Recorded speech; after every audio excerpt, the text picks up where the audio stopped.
Yes, we have been dependent on sun since time immemorial. Plants harvest energy coming from sun to produce food which we consume directly or indirectly.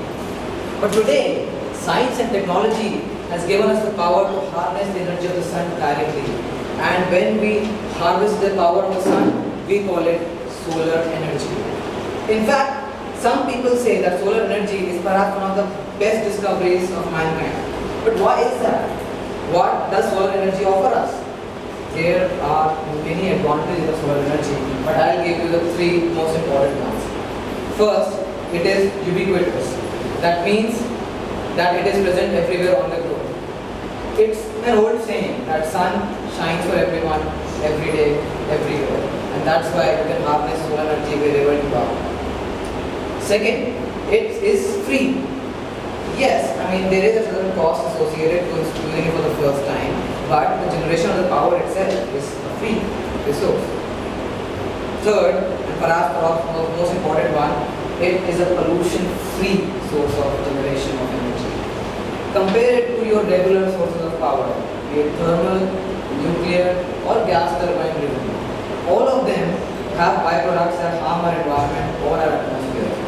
But solar energy does not have any byproducts associated with it. Not only that, it's free of any noise pollution as well, which is something that we all expect when we are in cities.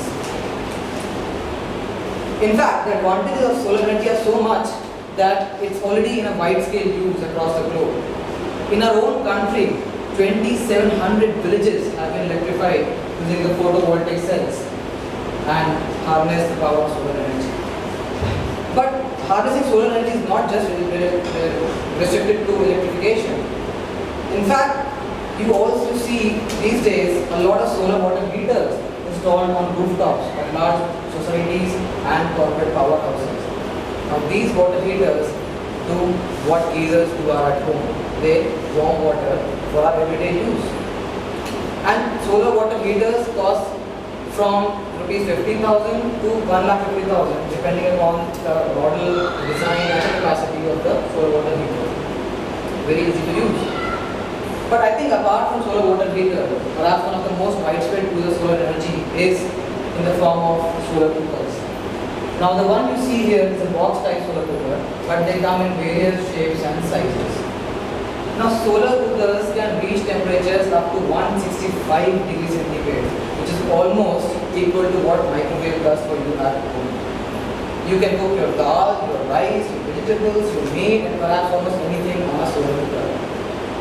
Not only that, it's been proven that food cooked in a solar cooker is much tastier than food cooked by conventional sources of cooking. Solar cookers are really very versatile and they come from anywhere starting from 1,500 to 6,000 rupees, which makes them easy and easily accessible to middle class. People like us can easily afford it and plan it in our budget. It's very easy and a very widespread use of energy. People say that solar energy has a lot of uses, but it's not fiction. Solar energy also has some of its drawbacks. There are certain challenges that we need to overcome. First and foremost, some critics argue that the initial cost of investment is simply too much. Yes, there is a cost of investment related to it, but that is coming down by 5% almost every year. Then you have the cost of a conventional power, which is going up every year. And over a period of time, you will notice that this gap is getting reduced day by day. With the easy government loans and subsidies that you have on solar power equipment, it's getting easier to use it day by day. Some people also say that solar power is affected by clouds or pollution. That is true. But that is true only for equipment that are made of old designs. If you see the new designs in the market, they have inbuilt mechanisms to counterfeit the impact of pollution and clouds on solar cookers and solar energy. But for me, I think the most important challenge that solar energy has right now is that it requires a lot of space. You need to have a big area and expose it to direct sunlight so that you can harness energy efficiently. But we all know that space comes at a premium in especially in a country like ours, and especially for people like us who live in big cities. But then there are ways to go around that.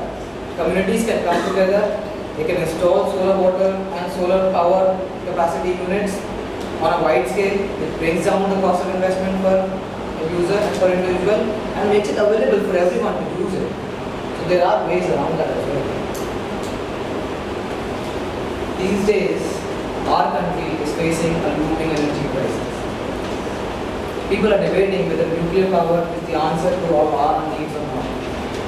I, for one, am all in for nuclear power. Who doesn't need a reactor which is maintenance-free, which is away from the reach of terrorists and has a lifetime of eternity, which can meet all our energy demands? My friends, we all have a reactor that we can use. It's a matter of just hooking up to it. Although it's thousands of miles away, we can easily harness solar energy. So comes the sun. Over to you.